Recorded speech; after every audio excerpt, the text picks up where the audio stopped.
네, 출란교실입니다. 우리나라에서는 정말 상상할 수 없었고, 과연 그런 일이 일어날까 싶었던 일이 최근에 일어났죠. 노벨 문학상. 우리가 이제 노벨 평화상을 받을 때만 하더라도, 와, 이거 굉장한 것이다. 이렇게 생각을 했었거든요.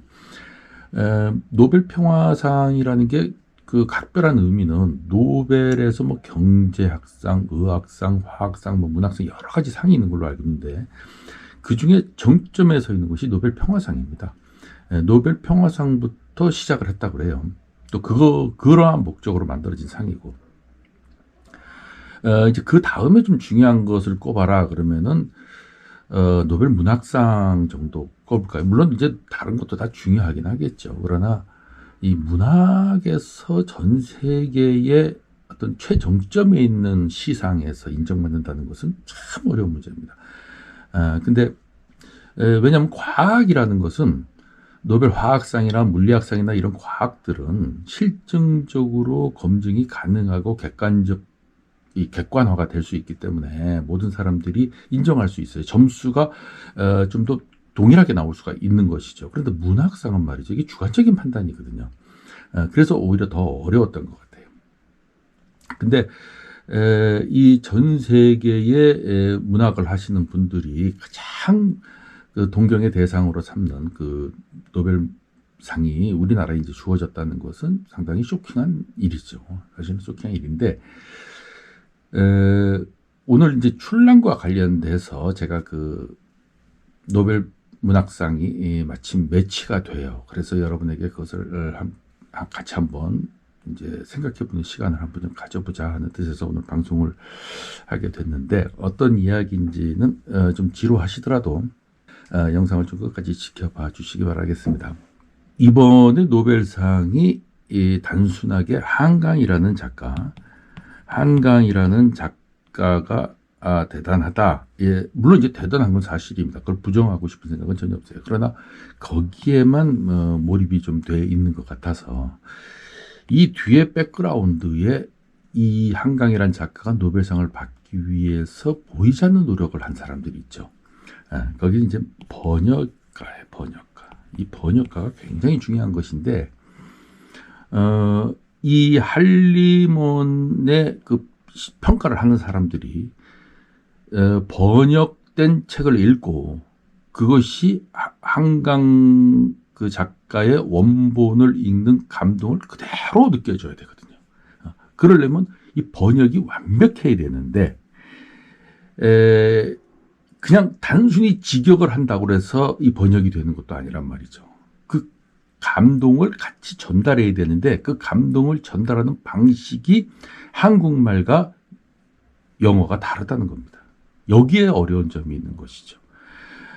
그래서 여태까지는 이 완벽하게 전달할 수 있는 이 번역가가 부재했기 때문에 우리나라의 유수한 훌륭한 문학가들이 노벨상에 감히 접근을 못했었는데, 마침 그 번역가가 나타났다는 거예요.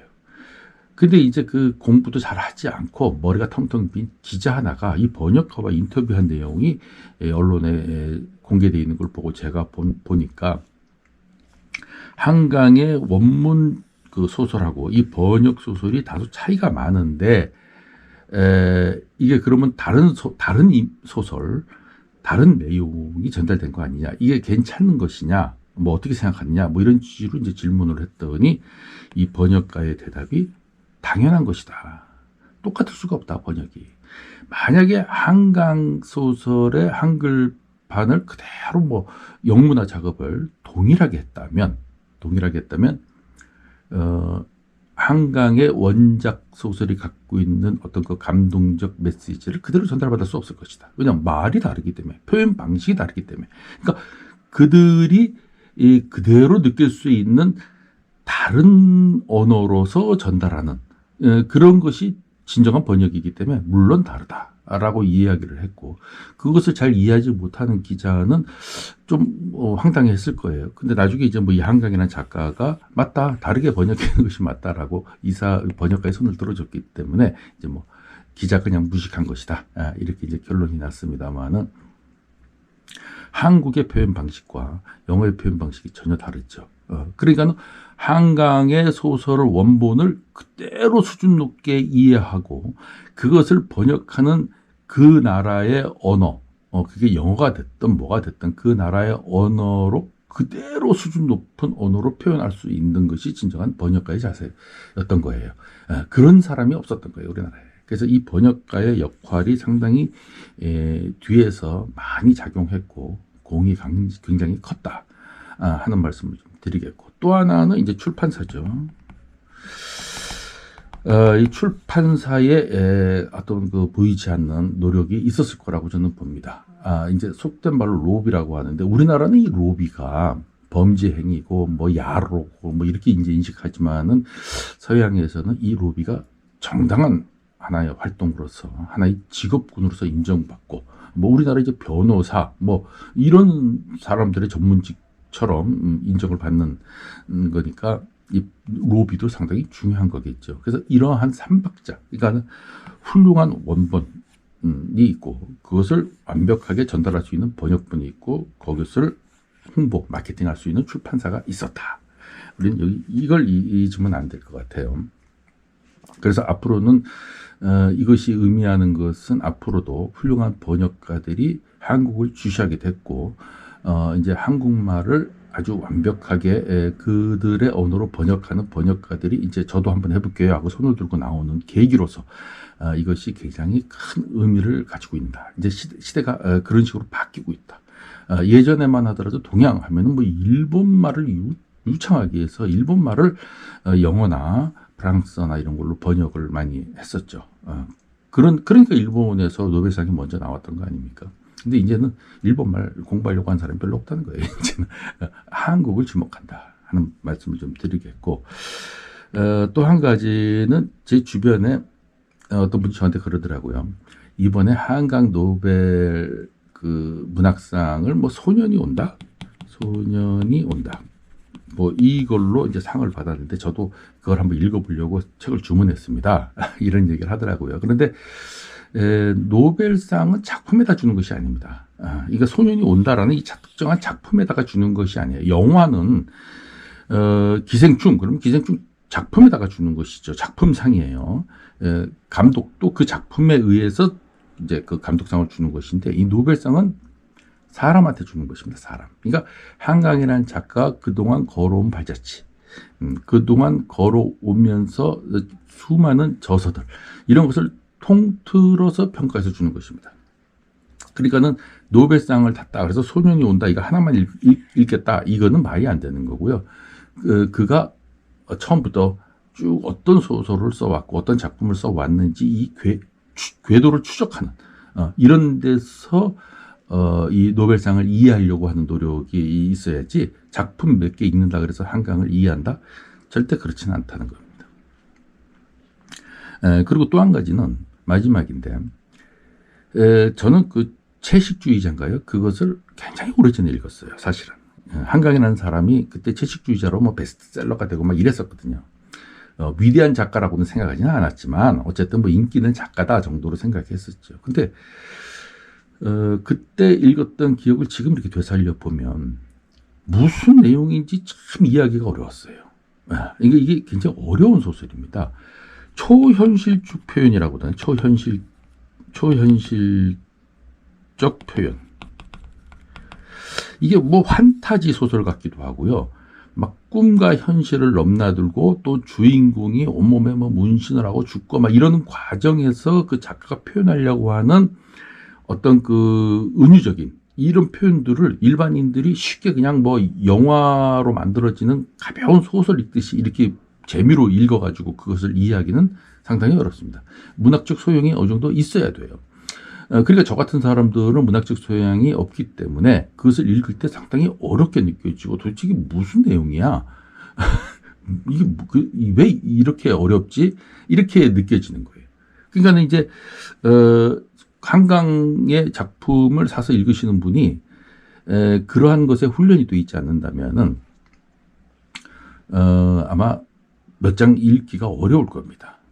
굉장히 어려운 소설이에요. 그래서 문화적 허영심이라 그랬죠. 이 노벨상을 받고 남들이 다 읽는다고 하니까 나도 한번 읽어볼래. 이렇게 해서 접해가지고 그냥 실망하시느니 이런 것을 미리 좀 알고 어려운 소설이다.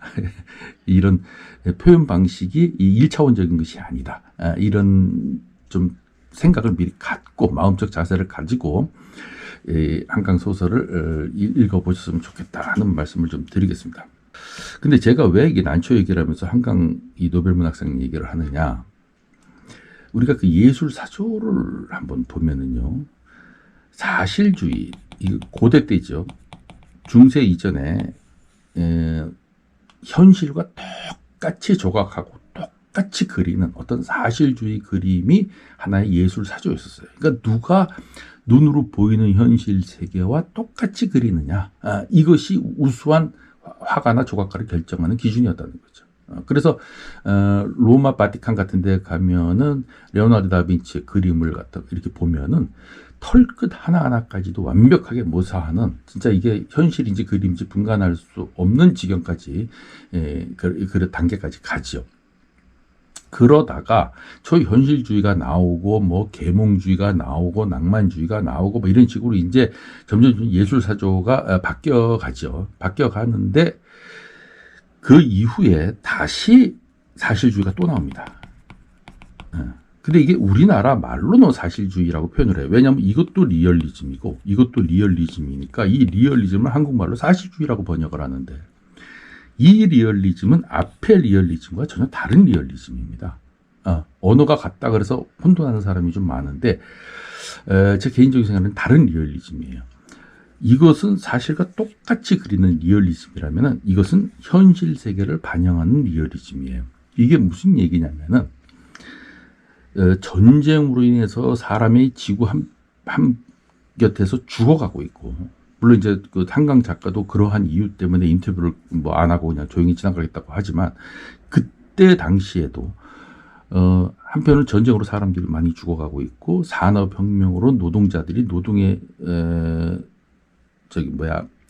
강한 그 살인적인 노동에 시달리면서 또 목숨을 잃어가고, 이렇게 또 서민들이 팍팍한 삶을 살고, 하여튼 지구상에 이렇게 사람들이 죽어 나가는 일들이 상당히 많은데, 그러한 현실 세계를 다 무시하고 돈 있고 여유 있는 사람들이 보고 즐기는 낭만주의니 계몽주의니 뭐 이런, 뭐 거기서 지금 하늘에 구름이 떠 있고 산에 푸르고 연못이 있고 단풍이 들고 뭐 이런 그림들, 낭만주의적인 그림들, 이런 그림들만 그리는 것이 과연 예술이 될 수 있겠는가.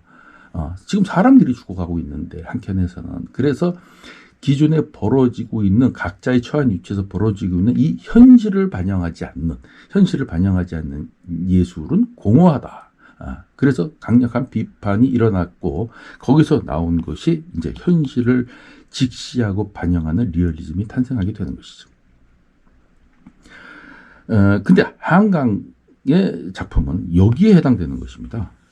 광주 사태든 무슨 뭐 전쟁이든 사람의 어떤 그 고뇌든 이러한 현실적 문제를 자기 방식대로 다루고 표현하는 거예요.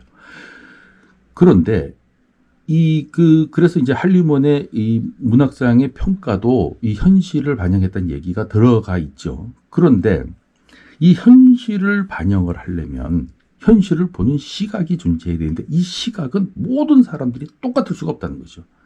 역사를 바라보는 사관이 존재한다는 거예요. 바라보는 관점. 그러니까는 한강의 역사, 이 현실을 바라보는 관점과 반대에서 서 있는 이 관점에 있는 사람들은 이곳을 갖다가 비토하죠.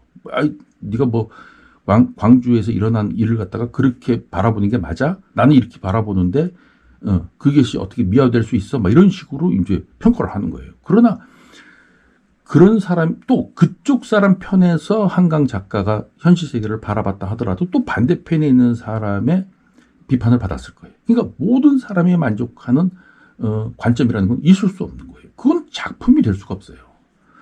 그러나 한강이 바라본 시각, 그 관점, 그리고 그의 표현 방식을 전 세계 대표기관 한림원에서 인정했다는 게 이게 중요한 겁니다. 그러니까 우리가 한강과 다른 생각을 갖고 있더라도 우리 생각이 틀렸다라고 인정할 줄 알아야 돼요. 이거 대표기관이고 우리가 거기에 대해서 지구상의 모든 그 유저란 사람들이 그것을 부인하지 않기 때문에 그건 인정받은 것이기 때문에. 근데 이것을 자기 생각이 틀렸다고 생각해 본 사람은 없죠. 할리우드이 틀렸다고 주장한 사람들이 나오는 게 되는 거예요. 제가 왜 이런 얘기를 하냐면, 자, 난초 유튜버로 한번 돌아가 보자고요. 지금 뭐 폭행 사건이 일어나고 누가 그 온실에서 가온 난초로 생산하는지 밝혀지고 그것을 유통한 사람이 퇴치 운동을 하는 사람 중에 한 사람, 그 리더 중에 한 사람이었다는 것이 알려지고 또 한쪽에서는 난 퇴치 운동 하겠다고 유튜브에다 올리고 이러한 혼란스러움, 이런 지금 혼란스럽고 사기가 난무하고 에란인들이 난 난초 안 할래, 나 떠날래 이런 사람들이 막 지금 우후죽순으로 나오고 있는 이 상황에서 난초를 몇십 년 했다는 사람들이 이런 현실적인 인식을 공유하지 않고 그러한 언급, 그런 고뇌가 없이 그저 물 어떻게 해줄까, 비료 어떻게 해줄까, 화통을 씌워서 언제 베낄까, 산에 가니까 뒤져가지고 뭐가 있다더라. 이러한 것은 이 문학으로 보면 너무 공허한 문학이 되지 않겠는가, 공허한 유튜브가 되지 않겠는가. 예. 왜냐면 제가 이 출란교실 탁 하면 그 소개란에 뭐라고 되어 있습니까? 제가 언제 한번 이것도 한번 한편으로서 제작을 해서 동영상을 업로드 시킬 텐데, 난초는 산에서 산채를 해보고, 네. 구매해보고, 키워보고, 팔아보고, 이것을 하나, 둘, 셋, 넷, 이 네 개의 과정을 전부 다 해야지 난초를 마스터하는 것이다. 이것이 출란교실의 채널의 소개글이에요. 왜 그렇게 제가 소개글을 그렇게 적었냐면은, 산치하고 구매하는 과정, 뭐 키워보는 과정, 여기까지만 하고 요거 하나 안 하는 거, 그거 하나 때문에 난초 세계에 발을 디딘 사람이 난초 세계를 전체적인 그 그림, 전체적인 숲을 보는 이 시각이 떨어집니다. 그러니까 맨날 그런 분들이 사기 당했니, 뭐 키우니까 죽니, 이게 난초에 사기꾼들이 많니, 이렇게 비판만 하는 거예요. 이 난초라는 것은 고가의 식물이고요. 하나의 어떤 그 특정한 어떤 특색 있는 컬렉션 매니아들의 집합소입니다. 이 에란인들의 집합소라는 것이. 그러면 이 사람과 사람에서 벌어지는 일도 우리가 볼 줄 알아야 돼요. 그래야 내가 키우는 난초가 무슨 의미가 있는지를 알게 되는 거예요, 사실은. 근데 그런 사람들이 또 어디서 주워 들었는지 질환지교. 그래서 막 난초를 키우면서 이웃과 뭐 친해지고 뭐 그들과 소주 한잔 하는 것이 인생의 낙이다. 이런 헛소리들을 막 하는데, 그런 질환지교가 아니고 난초를 키우면서 난초를 가지고 인간들이 어떤 짓을 하는지에 대한 인간 본성을 이해하게 되고, 내가 지금 무슨 취미생활로 들어와 있는지, 무슨 취미생활에 들어와 있는지를 깨달은 어떤 그런 의미를 갖고 있는 거예요. 저는 그렇게 생각합니다. 그런데 뭐 물 주는 게 어떻고, 뭐가 또 산반인데 이것은 뭐 발전을 하니 어떻고, 이따위 소리만 계속하는 유튜브는 문학으로 보면은 지금 그 전쟁으로 해서 사람이 죽어가고, 가난으로 인해서 기아가에서 아프리카에서 누가 죽어가고, 막 이런 현실 세계를 다 무시하고 푸르른 하늘에 청초한 낙엽이 지는 가을이 왔으니까, 우리는 호수에서 바이올린이나 피아노 소리를 들으면서 이 아름다운 세상을 즐기자는 이런 공허한 얘기를 하는 거, 문학하고 뭐가 다르냔 말이죠. 그래서 그러한 어떤 리얼리즘이, 현실 세계에 반영된 리얼리즘이 전혀 배제된. 그리고 어떤 치부가, 자기가 속한 어떤 집단의 치부가 드러났는데도 불구하고 함구하고 그 다음부터 에라인들한테 하는 얘기가 얼마나 가식적으로 보이겠느냐 말이죠. 그래서 제가 이번 사태를 바라보면서 한강의 노벨상의 어떤 그 사건과 매치돼서 이러한 생각이 머릿속에 복잡하게 저는 떠오르더라는 거죠. 어떻습니까? 뭐 제 생각과 동의를 하시는지를 잘 모르겠습니다. 하여튼 거기까지 제가 전달을 하고, 물론 이제 제 생각과 다른 부분이 있을 거예요. 그러면 다른 부분이 있으면 댓글에다가 에이, 네가 뭘 알아 건방지게 이렇게 댓글을 다는 게 아니라 제 말에 어떤 부분이 어떤 근거에 의해서 잘못됐는지를 적시해주고, 근거를 제시해주고 적시해주고, 제가 거기에 대해서 다시 반론을 달 수 있도록 해줘야 진정한 토론이 된다는 것입니다. 일단 제 생각이 이렇다는 것을 여러분에게 전달을 하면서 오늘 출연교시 여기서 마치도록 하겠습니다.